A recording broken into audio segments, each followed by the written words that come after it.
Larry the Alchemist, where we discuss all things heavy metal and hard rock.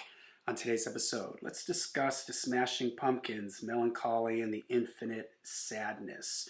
First, let me address this curtain hanging to my right here. I've been running through my Twitch stream, getting that up and running. I play some original music that I play, my bass right there, along with, and I talk and stuff like that. So if you're interested in that, I have a link to my Twitch channel in the description. Please subscribe over there. I'm going to make that a regular thing. I'm going to make an official announcement later when I get a sort of a regular schedule going with that, but I'm still working out the bugs and going through all that. All right, I've mentioned before that I'm of an interesting age. For the whole grunge thing, I was in my early 20s when Soundgarden, Alice in Chains, Pearl Jam, Smashing Pumpkins, all that stuff was happening. And I really liked it and was following that stuff. I think if I was a little bit older, maybe I would have not followed that stuff or been into that stuff. And that early grunge was really the last time I was excited or followed like rock, if you want to call it, hard, whatever you want to call this music, grunge. New type of sound that was happening at that moment that I was into. After this, I would sort of check out, and even though I would listen to things, I was pretty much just out of touch after this first wave of grunge. And then this album came out on October 24th of 1995, so I was 25 then when this came out. And I gotta be honest, the Smashing Pumpkins, I kind of listened to them, but it never really clicked totally with me. And I think part of that, and I can completely understand if people cannot get past Billy Corgan's voice. He has a very unique voice, saying kindly. Other people might say it's sort of nasally and whiny, and I understand that, how people might struggle getting past that. But it's been in the last so many years I've gone back and rediscovered them, and especially this album. And man, I just love this record. And this would be a huge, huge seller for the band. It would eventually go diamond, which is over sales of 10 million. And for the grunge era, it's kind of like it's the Wall of the grunge era, or the Sgt. Pepper, or the Beach Boys' Pet Sounds, whatever analogy comparison you want to use. And in some ways, for me, it kind of signals the end of that first wave of grunge music. It's about, it's kind of a milestone album.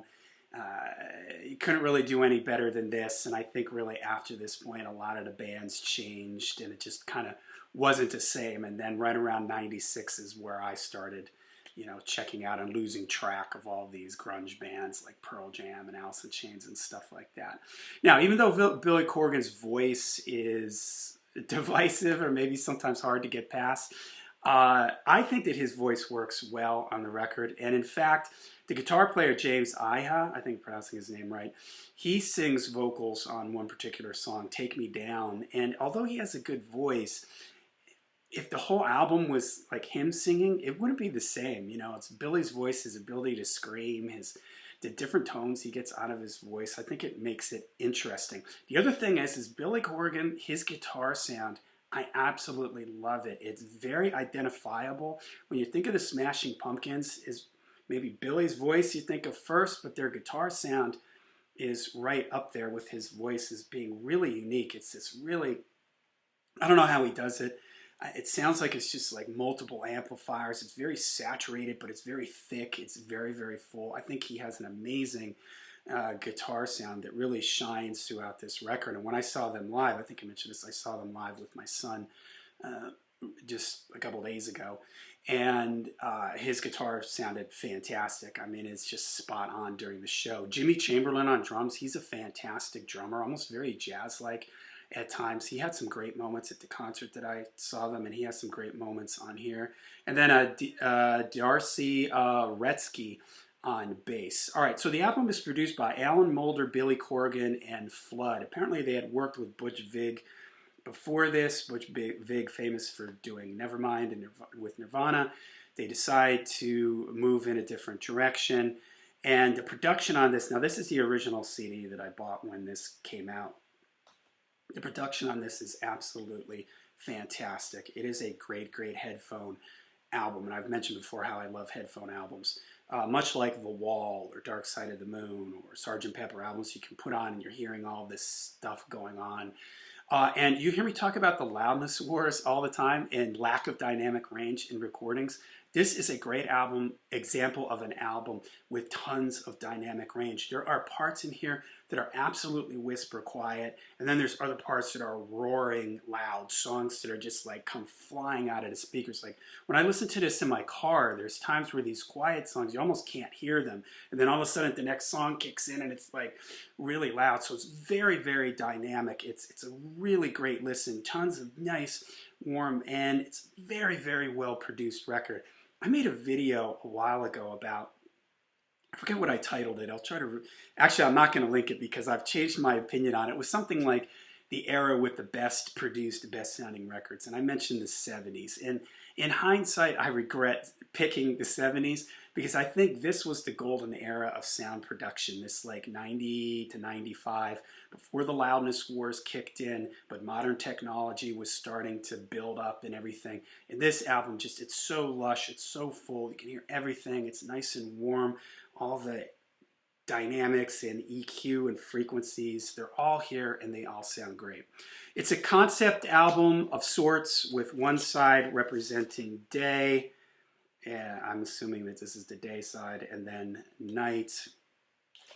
There's a nice flow of mellow and heavy tunes on here.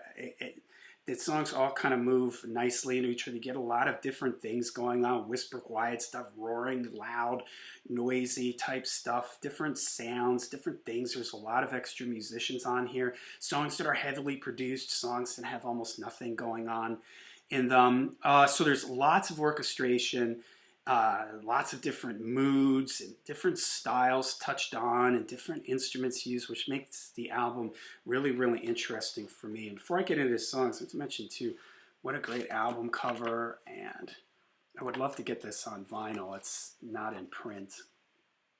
If I remember, I don't remember this story exactly, but this was like taken from somewhere else and they sort of pieced together, the artist sort of pieced this together. This was from some famous painting, but all right, so there are some really heavy tracks on this album, and a lot of that, I mentioned Billy's guitar sound, and when they want to get heavy, they can get really heavy here. For instance, Jelly Belly is a super heavy one.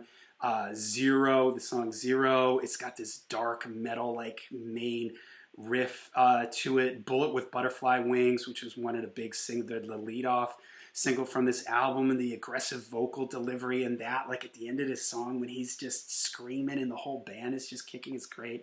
An Ode to No One has this stoner rock like guitar sound that any stoner rock band would love to have this guitar sound.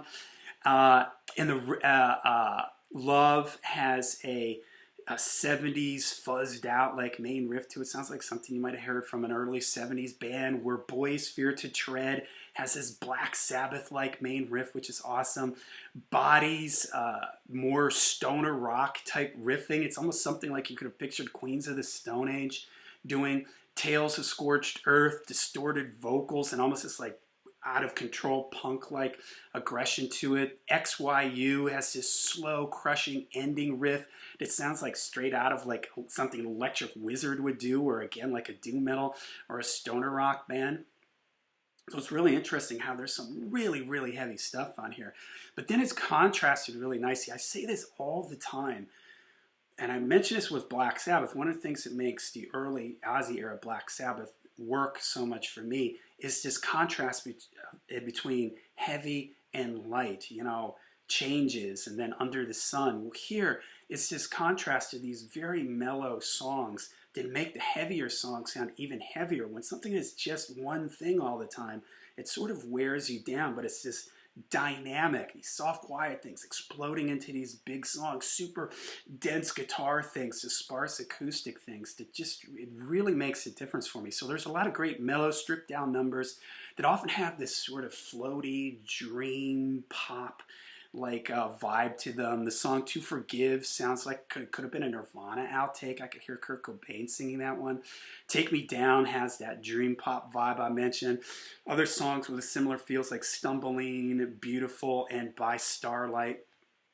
So this is an album that I just thoroughly enjoy, and apparently they recorded a ton of extra songs. There's like with something like 20 or 30 extra songs on here. And there's a deluxe version of this with I think a lot of these extra songs. They put some of these extra things on a compilation album that came out a few years after. And these aren't just throwaways. These were completed songs, and they had to pare it down to, I think there's like 28 songs on here. So it's a real testament. Billy Corgan, the main songwriter, although the other band members get a songwriting credit on one or two songs. I think the last song on the album, Farewell Goodnight, I think it's called, and the James Iha song that he sings on, he gets a writing credit on that. But it's just it's a great, diverse record that I just so enjoy putting the headphones on and listening to. So well produced. It's an album that I can really just sort of fall into and lose myself in. So, all right, I'm really curious. Does anybody else like this record? I know that this is a divisive band, and grunge in general can be a turnoff for some people, but I'm curious, anybody else out there like this record as much as I do? Let me know what you think. Let me know in the comments down below. Make sure you check out my socials, my Twitch channel. Like I said, I'm working on that. Yeah, that's going to be up and running on a steady basis soon. Check out all my socials, and until we see you again, make sure you rock hard, ride free.